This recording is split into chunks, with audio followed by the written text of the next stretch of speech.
Всем привет, с вами Даниэр. В этот раз мы будем говорить о конце 19 века, о гражданской войне в Средней Азии, а также о главном литературном герое того времени. Наш герой был популярен настолько, что именем родители часто нарекали своих детей. Речь пойдет о человеке, прошедшем от раба до активного участника революций, стойкого и сознательного большевика, сражавшимся против басмачей, о Канабеке Касымлы Джантошева. Касымлы Джантошев – литературный общественный деятель, писатель, драматург, переводчик, а также актер и режиссер. Являясь разносторонней личностью, он оставил яркий след в культуре нашей страны. В честь него названы Иссык-Кульский областной драматический театр, ряд общеобразовательных школ и библиотек, а также улицы в Бишкеке. Родился Джантошев в селе Тинизбай Иссык-Кульской области 15 сентября 1904 года в семье крестьянина. Писатель рано познал тяготы бедняцкой жизни, с 7-летнего возраста батрачил вместе с отцом у бая. В 12 лет был свидетелем восстания киргизов против царского самодержавия и разделил судьбу беженцев, изгнанных из родных мест на чужбину. Год в жизни Китая на всю жизнь остался шрамом на сердце. Предрасположенность Касымлы к творчеству не дала ему последовать по стопам отца. Несмотря на угрозы и уговоры отца, юноша похищает коня своего дяди и под прикрытием ночи покидает отчий дом. Он преодолевает верхом около 300 километров и, продав коня на базаре, летом 1919 года оказывается в Бишкеке. В возрасте 22 лет его приняли в Киргизскую музыкальную драматическую студию в качестве актера, наряду с Кутубаевым, Баталиевым, Сабаевым, Эшимбековым и другими. В студии он отметился несколькими ролями, а также написал свои первые пьесы «Пастухи», «Карачач», «Черноволосая», о горькой доле киргизской женщины до революции. В пьесах «Алым и Мария», «Дардаш» и другие, созданные писателем в 30-е годы, отражены события коллективизации в киргизской деревне. Эти произведения в дальнейшем ставились в театрах. Далее Джантошев поступил в педагогический техникум в городе Фрунзе, а после окончания учебы в 1930-е годы начал свою преподавательскую карьеру в том же учебном заведении, готовя будущих председателей колхоза. Привязанность к искусству вновь свела его с театром в 1934 году. Касымлы Джантошев стал постановщиком Киргизского драматического театра. Коллеги отмечали его умение справляться с самыми сложными интеллектуальными ролями. Одновременно артист и постановщик пробуют свои силы в жанрах прозы.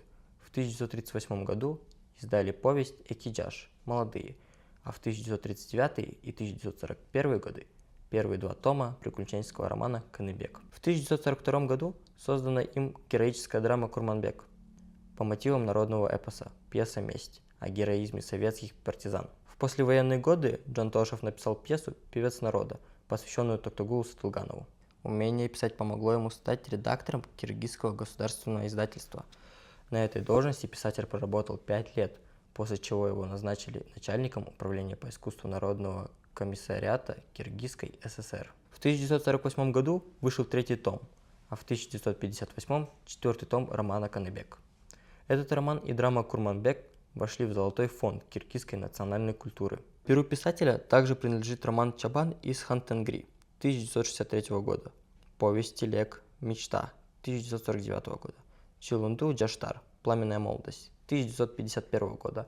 Многие рассказы, сказки для детей. В 1957 году вышла отдельная книга поэма «Мендерман», написанная по мотивам устного народного творчества. Произведения Джантошева изданы на русском языке. Писатель известен и как мастер художественного перевода. Им был осуществлен перевод на киргизский язык пьес Островского «Бесприданница», роман Островского «Как закалялась сталь» и другие. Джантошев также одним из первых среди киргизских писателей вступил в жанре кинодраматургии. Он создал сценарий фильма «Девушка из Тянь-Шаня». Его роман «Каныбек» экранизировали в студии «Киргизфильм». Произведение написано в духе романтического реализма. Высоким примером по неоднократному признанию самого писателя служил ему роман Николая Островского «Как закалялась сталь». Изначально и на всю жизнь любимая книга Касымлы Джантошева. Работая над романом «Каныбек», он одновременно осуществляет перевод о Павке Корчагине. И нельзя не заметить духовного родства этих 2 произведений. Автор задался несколько иной творческой целью – создать образ не среднестатистического героя того времени, не обычного колхозника или вышедшим в люди батрака с типичным для такого социального статуса проблемами. Джантошев с самого начала захотел создать образ вымышленного супергероя, который был бы по душе читателям, еще не ушедшим из фольклорных традиций и идеализации персонажей. Иными словами, автор романа полностью ушел в сферу вымышленного мира, отказавшись полностью от типичного для того времени автобиографизма, что служило движением вперед. Главный герой романа Каныбек, человек, который наделен качествами почти эпического персонажа, в какой-то степени неуязвим и невероятно живуч. Неуемная писательская фантазия Касымы Джантошева погружает главного героя из одного испытания в другое, из одной ситуации в другую, но везде Каныбеку везет. Он проявляет недюжинный характер, необычайную волю и изобретательность. Каныбек, можно сказать, книга всей жизни писателя. Выход книги занял чуть менее 20 лет. Во все последующие издания автор вносил коррективы и поправки, и редактировал отдельные главы. Молодой прозаик, которому было 37 лет, когда вышли первые части романа, не думал о подобном успехе. Небольшой тираж книги разошелся в считанные дни. Его искали, передавали из рук в руки, на него были записаны очереди в библиотеках. Старые неграмотные люди заставляли читать вслух детей и внуков. Заучивали целые страницы и главы. Успех романа у кыргызских читателей можно сравнить лишь с «Витязем в тигровой шкуре» в переводе Алкулы Усманова. Очевидцы рассказывали, что едущие на фронт бойцы читали книги о Каныбеке и Витязе, ведь обе они учат бесстрашию и безграничной любви. Мальчик-пастух Каныбек живет в суровых условиях в Улу-Чата. Его отец Сансыз когда-то был продан в рабство после проигрыша в скачках, будучи всего 9-летним ребенком. Семья бедствует, а местные правители Атабек и Тюкельбек угнетают народ. После смерти владельца пастбища Тюкельбек устраивает роскошные поминки, заставляя бедняков платить дань, скотом или даже продавать детей. Один из бедняков Коко выступает против поборов, но его высмеивают и заставляют сразиться с опытным бойцом, что проводит к его гибели. На тех же поминках бедная женщина соглашается раздеться догола ради призов, так как ее семья умирает с голоду. Сансыз, отец Каныбека, отказывается подчиняться и попадает в рабство к Зунохуну, где его жестоко избивают. Он заболевает чехоткой и вскоре умирает. Долги Сансыза переносятся на его друга Карыпа, которому приходится отрабатывать за взятую шкуру ягненка долгие 12 лет.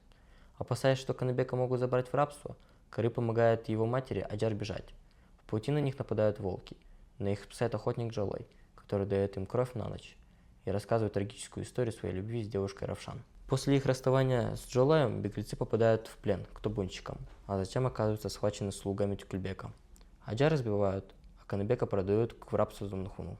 Проходит год, Каныбек живет в доме Супахан, властной и жестокой матери Зунохуна, которая управляет во всем доме. Там он знакомится с ее внучкой Анархан, дочерью покойной Равшан, погибшей от рук Супахан. Анархан растет в неведении о своем происхождении. Зунохун собирается жениться на дочери Айдарбека Датки, Аймбаче.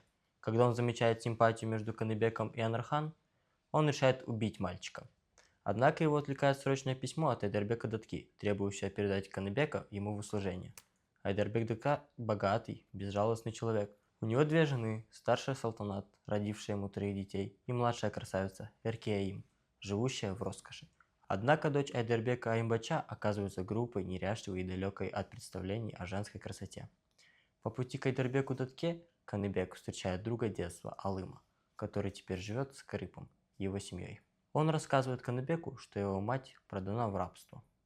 Это известие наполняет его болью и тоской. Каныбек становится учеником доброго пастуха Чонко Ичу, мечтающего научиться грамоте, чтобы противостоять обману богатых людей. Вскоре в Ил приезжает 7 мишанов, один из которых, Сабырджан, мстит женщине, отвергшей ее, обоглав ее перед народом и доведя до самоубийства. Позже он обвиняет Каныбека в том, что приносит несчастье, но мальчик разоблачает его перед Илом и ишанов изгоняют. В Ил прибывает молодой мулла Акмат, хорошо знающий арабский и русский язык. Он учит Каныбека грамоте, рассказывая о Пушкине и Пугачеве. Однажды его арестовывают, а Каныбеку становится еще сложнее выживать среди врагов. Вскоре Каныбека жестоко избивают и приказывают разлучиться с Бегаим, выдав ее за старика. Каныбек снова оказывается в плену, а судьба Бегаим остается неизвестной. Скитаясь, Каныбек натыкается на девочку по имени Сакадай.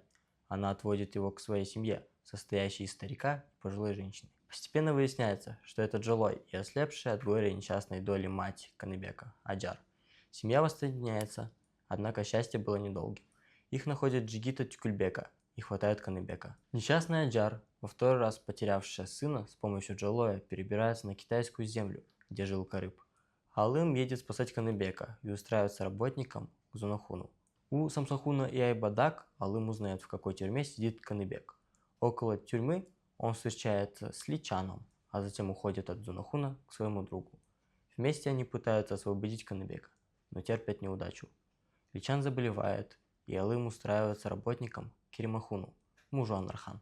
Алым и Анархан разговаривают, и парень рассказывает Анархан, кто он, а она говорит о себе. Алым говорит, что хочет освободить Каныбека. Анархан говорит, что если ему это удастся, то готов умереть рядом с Каныбеком. Алым наведывается к одному Коджо и, притворяясь беком, просит у того содействия в освобождении Каныбека в обмен на сватовство с его якобы сестрой Гульсархан, сестрой служанки Анархан Дарьяхан, которую незадолго до этого спас Алым.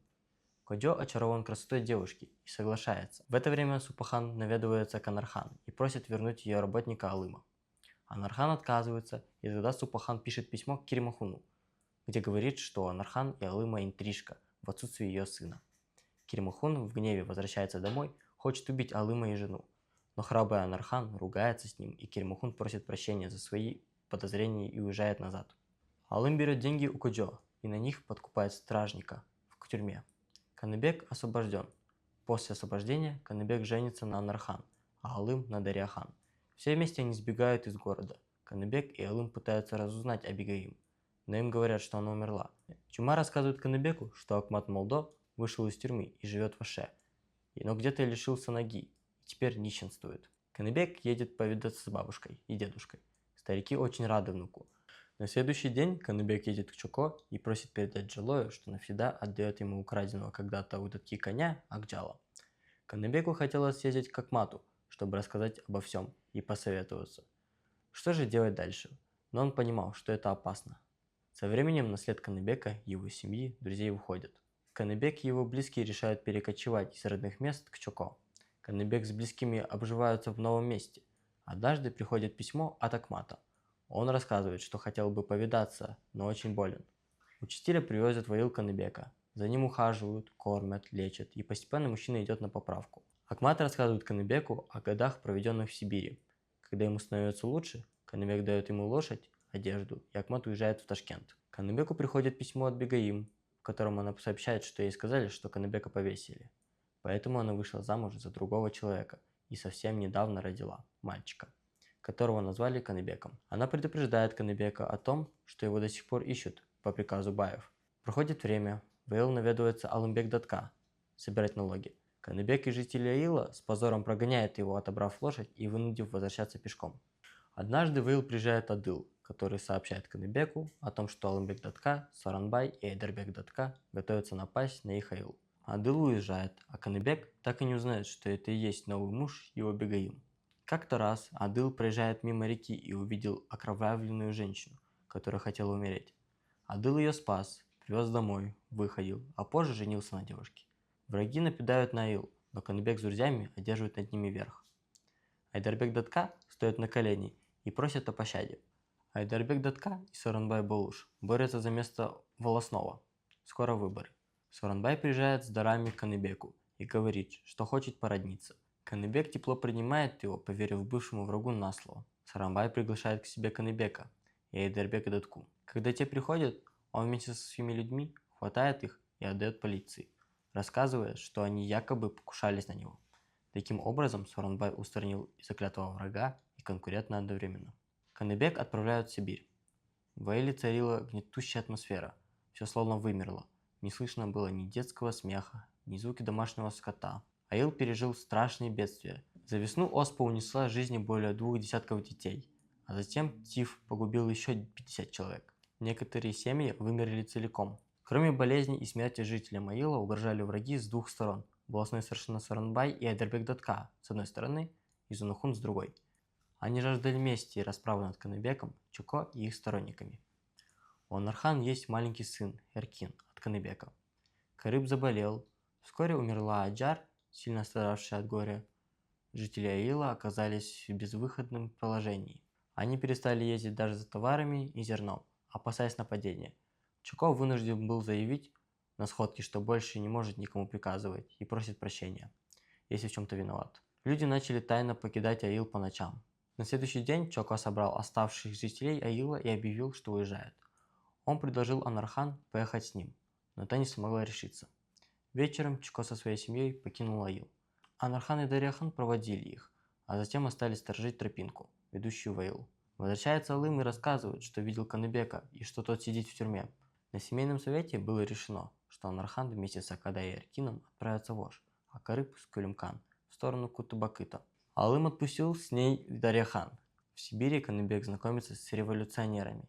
Тем временем Анархан с сыном Эркиным скрываются в Аше, но за ней охотятся люди из Унахуна. Благодаря друзьям Каныбеку удается сбежать, и он присоединяется к красноармейцам. В одном из боев его ранят, и он проводит полгода в госпитале. Позже он возвращается в родные края, надеясь найти Анархан. Купец Тункатар получает от Зунахуна приказ бороться с большевиками. В это время Каныбек встречает старого друга Джапека, который, не осознавая, помогает врагам. Позже он понимает свою ошибку, но уже слишком поздно. В Аше он встречает Эркина, но не узнает в нем своего сына. Лишь спустя время Акмат раскрывает правду в письме. В то же время Тюкельбек и Айдарбек Датка собирают войско, чтобы напасть на Ил Каныбека. Каныбек и его отряд растет, они захватывают оружие у врагов. В плен попадают Бегаим, ей отрезают язык.